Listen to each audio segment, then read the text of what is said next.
예, 이 제목 그대로입니다.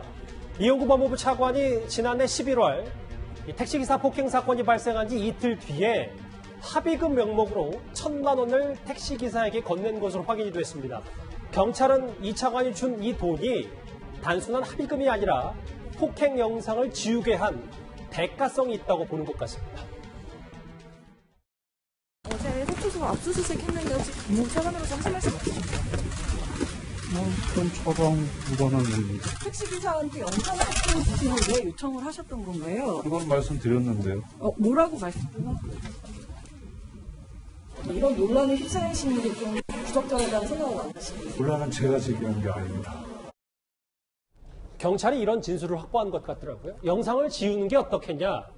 굳이 지울 필요가 있냐. 안 보여주면 되지 하면서 1,000만 원을 줬다는데 이게 생각보다 금액이 좀 큽니다. 그렇죠. 이게 단순한 합의금이냐 아니면 영상을 지우는 것에 대한 대가, 청탁성이 있느냐는 보통 비슷한 규모의 피해 사건에서 어느 정도 합의금이 오가는지 그 관행을 보고 경찰이 판단을 하는 것 같습니다. 그런데 이용구 차관 케이스 같은 경우는 보통 일반적으로는 100만 원대의 합의금이 오가고 합의가 되는 게 일반적인 관행이라는 거예요. 그런데 200만 원, 300만 원도 아니고 무려 10배인 1,000만 원을 건넸다는 건 단순 합의금이 아니라 이 영상을 지우기 위한 대가성 청탁이다. 이렇게 수사기관에서 보고 있는 것이고요. 예. 실제로 이 범죄 사건에 연루되었을 때 자기에게 불리한 증거를 자신이 지우면 증거인멸죄가 적용되지 않습니다. 그런데 이 사건 같은 경우는 택시 기사로 하여금 그 증거를 인멸하도록 교사한 것이 아니냐. 즉 증거인멸 교사죄를 적용할 수 있지 않느냐는 그러한 목소리들이 수사팀 내부에서 나오고 있다는 보도가 들립니다.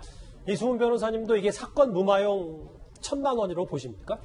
이제 합의금 액수가 크다고 해서 이게 뭐 사건 무마용이냐, 대가성 있냐 그렇게 이제 판단할 수는 없을 것 같고요. 일반적인 합의금 액수에 비하면 조금 많기는 한 것 같습니다. 다만 이 합의금이라고 하는 게 상대방의 어떤 재력이라든가 지위에 따라서 달라질 수 있기 때문에 합의금만으로 이게 사건 무마용이다 이렇게 판단하기는 어렵고요.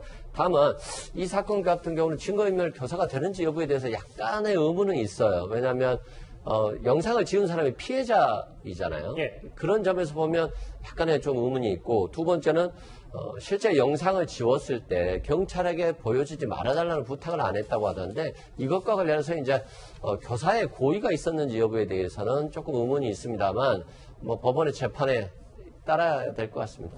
근데 지금 사실 피해자라고 불리는 택시기사 분도 실제로 좀 경찰이 공범 혐의가 있다고 보고 형사 입건을 했거든요. 이건 어떻게 해석하면 됩니까? 경찰에 대한 공범 혐의 말씀은? 예.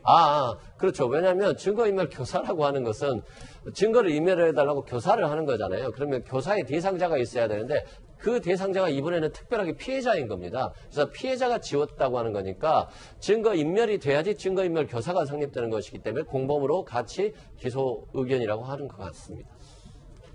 지난 1월에 얘기는 당시 영상을 지워달라고 부탁한 건 맞지만 합의 조건에는 있지 않았다.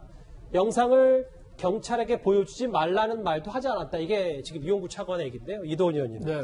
좀 정리를 해보면 뭐 합의금 명목으로 뭐 생각보다 많은 돈을 줬고 이게 두 사람 다 지금 경찰 조사를 받아야 되는 상황. 근데 경찰의 봐주기 수사 의혹도 아직 지금 풀리지 않은 건 아닙니까? 우선은 그 1,000만 원이라는 그 돈을 줬다는 게 굉장히 중요한 것 같습니다. 그 만약에 한 100만 원 정도를 줬다면은 그럴 수도 있지 하지만 1,000만 원이라도 되는 돈을 준 거는 이용구 전 차관도 본인이 한 행동이 얼마나 심각한지를 알기 때문에 그걸 무마하려고 1,000만 원을 준 것으로 판단될 수가 있을 것 같습니다. 그렇게 되면은 그 행위에 대한 본인이 잘못을 한 걸 알면서도 6개월 동안 그 차관 업무를 수행하고 그 과정에서 여러 가지 수사에도 작용을 할 수도 있었겠다 하는 그 생각이 들고, 경찰이 이제 소환해서 조사를 한 것도 검찰이 먼저 수사를 해서 경찰이 어떻게 할 수 없을 정도의 증거와 상황을 파악했기 때문에 경찰이 어쩔 수 없이 수사를 한 거 아닌가, 이런 또 의혹도 나오기 때문에 검찰에서 지금 이제 봐주기 의혹 수사를 하고 있기 때문에 거기에 결과에 따라서 기소 여부가 결정이 되고, 어떻게 보면은 이용구 전 차관으로서는 뭐 치명적인 상황이 될 수도 있을 것 같습니다. 사의를 표명했음에도 본인 관련 뉴스들이 계속 쏟아지고 있는 이용구 차관 얘기 정리해봤습니다. 이 소식은 여기까지고요. 그럼 지금까지 들어온 여러분들의 목소리를 만나보겠습니다. 첫 번째 댓글 볼게요. 안 들켰으면 공수처장도 했겠지. 이것이 현 정부의 공정과 정의인가라고 꼬집으신 분도 계십니다. 네.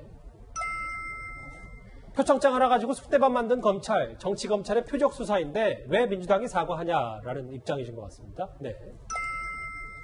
조국 본인은 잘못은 없고 남 탓, 제도 탓하냐 한 번이라도 반성하는 모습 보고 싶네요 라는 의견을 주신 분도 있고요. 또 만나보겠습니다.